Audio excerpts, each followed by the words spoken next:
Everyone, welcome to my channel Biology Time. I am Tanya Malik, and in this video we are going to study biological classification for NEET exam. So let's start. Firstly, there is a scientist. एक scientist थे, मैं Hindi English दोनों में बात करती हूँ ताकि सबको समझने में आसानी हो. एक साइंटिस्ट थे जिनका नाम था अरिस्टोटल.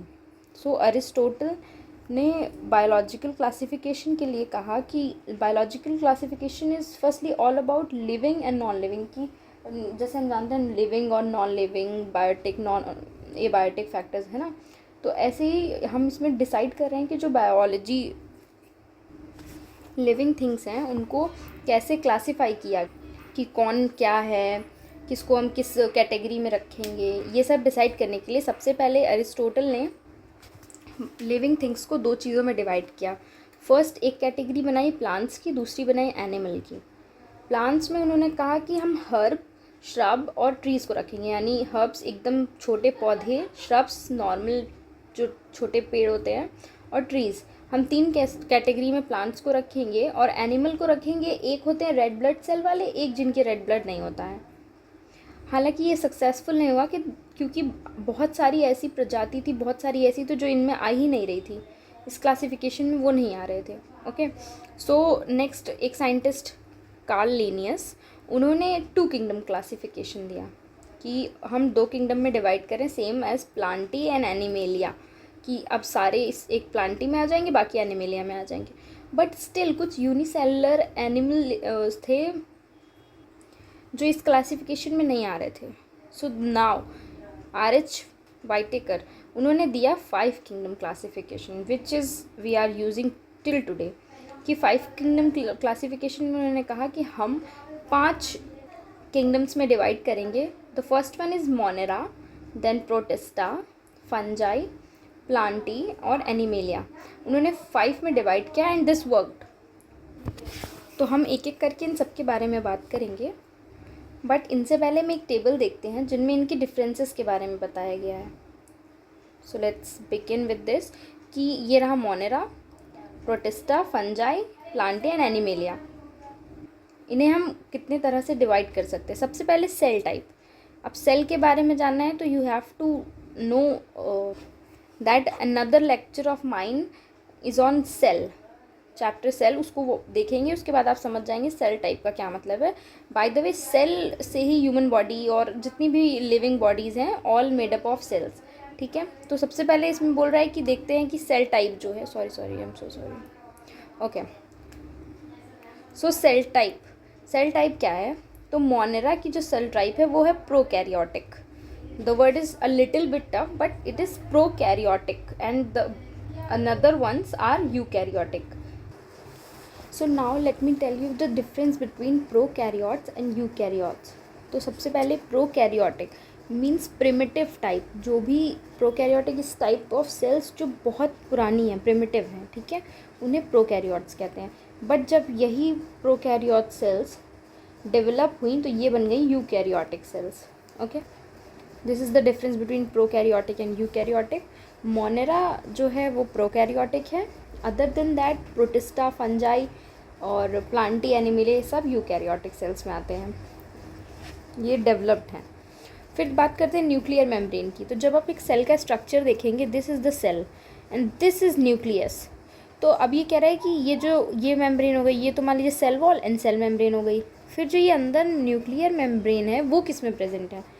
तो जो मोनेरा है उसमें ये एब्सेंट है. एज यू सी कि ये प्रोकैरियोटिक है, प्रिमिटिव टाइप की सेल्स है, इसमें न्यूक्लियर मेम्ब्रेन्स प्रेजेंट नहीं है क्योंकि उसमें डीएनए ओपन रहता है, इसमें कोई भी न्यूक्लियर मेम्ब्रेन नहीं है, बट बाकी सब में प्रेजेंट होती है. फिर सेल वॉल की बात करते हैं. ये जो सेल वॉल है ये किस चीज़ की है, बनी है, ठीक है. तो सबसे पहले मोनेरा में बनी है, नॉन सेल्यूलर है. ओके, सेल्यूलोज, बट प्रेजेंट है. प्रोटिस्टा में भी प्रेजेंट है, फंजाई में भी प्रेजेंट है, और प्लांटी में भी प्रेजेंट है. लेकिन एनिमेलिया में आपको सेल वॉल नहीं मिलेगी. ये डिफरेंस आप प्लांटे और एनिमेलिया के बीच का भी है कि प्लांटे में सेल वॉल होती है, एनिमेलिया में, एनिमल सेल में सेल वॉल नहीं होती है. ओके, लास्ट और sorry second last is body organisation.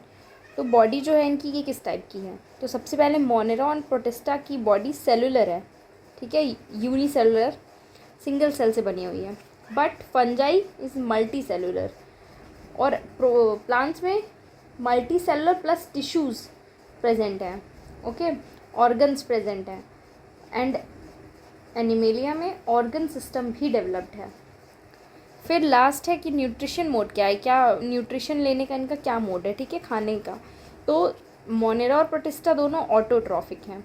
अब आपको डिफरेंस बताते हैं ऑटोट्रॉफिक और हेट्रोट्रॉफिक में।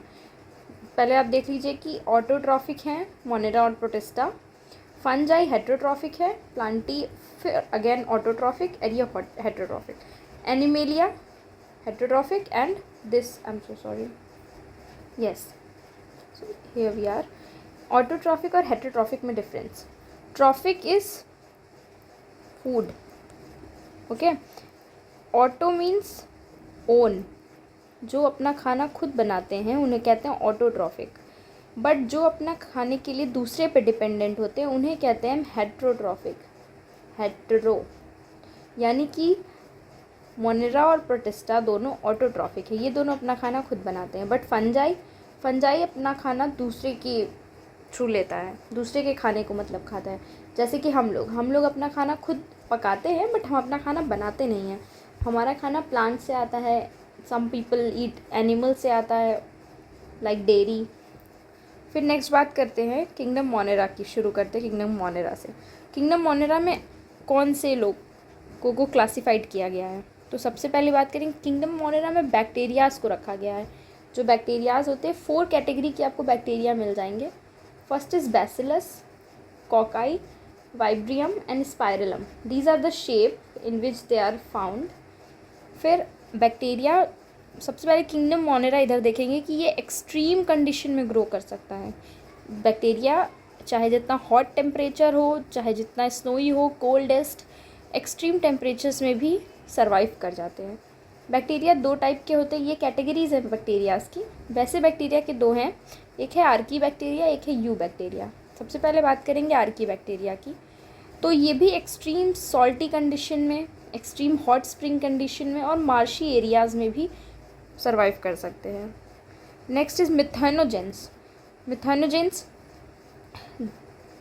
प्रोड्यूस बाय काऊ डंग, जो काऊ का डंग होता है उससे मिथेनोजेंस प्रोड्यूस होते हैं। Methane gas that is biogas. आपने सुना होगा कि गाय के गोबर से बायोगैस फॉर्मेशन के बारे में। तो आर्की बैक्टीरिया उस चीज़ में मदद करती है। ये आर्की बैक्टीरिया उन सब के गट्स में पाया जाता है जिनसे ये लोग मिथेनोजेंस बना रहे हैं।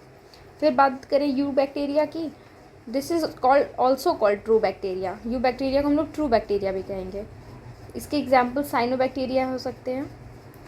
ये नाइट्रोजन फिक्सेशन में मदद करता है, जो भी नाइट्रोजन फिक्सेशन के काम है उसमें हेल्प करता है। उन बैक्टीरियाज का नाम एनाबेन एंड नॉस्टॉक है। इनमें फ्लैजिलम भी पाया जाता है। फ्लैजिला क्या होता है, ये जो स्ट्रक्चर आपको दिख रहा है this is called flagella. Motile चीज़ों में, मोटाइल चीज़ें वो होती हैं जो फ्लोट कर रही हैं, चल रही हैं, उनमें ये फ्लैजिला पाया जाता है। नेक्स्ट की यू बैक्टीरिया के 2 टॉपिक बचे हैं, कीमोसिंथेटिक एंड हेट्रोट्रॉफिक। 2 टाइप के हैं। कीमोसिंथेटिक यानी नाइट्रेट्स, नाइट्राइट्स, अमोनिया, ये एनर्जी यूज़ करके एटीपी प्रोडक्शन करते हैं। फिर हेट्रोट्रॉफिक एज आई सेड कि ये डिकम्पोजर्स होते हैं, यानी डिकम्पोजर जो हैं अपने फूड के लिए दूसरों पे डिपेंड होते हैं। ऐसे डेड और डीके प्लांट्स पे डिपेंडेंट होते हैं। कोई ऐसा एनिमल प्लांट जो डेड है या उस पर डिकम्पोजर्स डिपेंड करते हैं। फिर इधर कर्ड प्रोडक्शन, एंटीबायोटिक, इसमें मदद करते यू bacteria. Nitrogen fixation as I told, damage and disease also cause करते हैं bacterias. And one is Mycoplasma. Mycoplasma में सेल वॉल नहीं होती, ये सबसे स्मॉलेस्ट बैक्टीरिया है और ये बिना ऑक्सीजन के रहता है, ये इसकी खासियत है। नेक्स्ट किंगडम प्रोटिस्टा की बात करते हैं। किंगडम प्रोटिस्टा के लिए you should watch my another lecture on this, क्योंकि वीडियो वैसे ही बहुत बड़ा हो चुका है, आप सेकेंड क्लास देख सकते हैं इसके लिए। Thank you so much.